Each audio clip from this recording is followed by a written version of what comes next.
জাতীয় নির্বাচনে বিএনপিকে ঠেকাতে প্রশাসনকে একটি ইসলামী দলের সমর্থকদের গুরুত্বপূর্ণ পদে বসানো হচ্ছে বলে অভিযোগ করেছেন দলের সিনিয়র যুগ্ম মহাসচিব রুহুল কবির রিজভী। নয়াপল্টনে নারায়ণগঞ্জ জেলার ব্যবসায়ী সহ বিভিন্ন শ্রেণী পেশার কয়েকজনের বিএনপিতে যোগদান অনুষ্ঠানে তিনি আরও বলেন, দুর্নীতিবাজ জনপ্রশাসন সচিব মুখলেসুর রহমানকে বদলি করা হলেও তিনি এখনও বহাল তবিয়তে রয়েছেন। রিজভী বলেন, দেশ বিদেশে শেখ হাসিনা সহ তার পরিবারের মহাদুর্নীতির খবরকে আড়াল করতেই বিএনপির শীর্ষ নেতাদের বিরুদ্ধে অপপ্রচার চালানো হচ্ছে। দেশ বিদেশে নানা ষড়যন্ত্র হচ্ছে দাবি করে রুহুল কবির রিজভী দুর্গাপূজাকে সামনে রেখে কেউ যাতে বিশৃঙ্খলা সৃষ্টি করতে না পারে সে বিষয়ে জনগণকে সাথে নিয়ে নেতাকর্মীদেরকে সতর্ক থাকার আহ্বান জানান।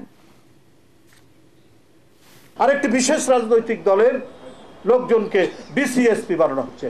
আমি গুনে গুনে বলে দিতে পারবো যে ওই বিশেষ রাজনৈতিক দল নিজেদেরকে ইসলামপন্থী বলে দাবি করেন, তাদের সমর্থিত তাদের মনোভাবাপন্ন লোকজনদেরকে করা হচ্ছে।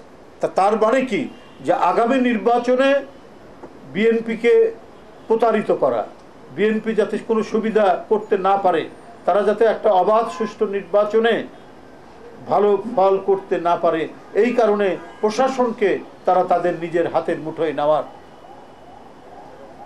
একটা প্রচেষ্টা করেছেন।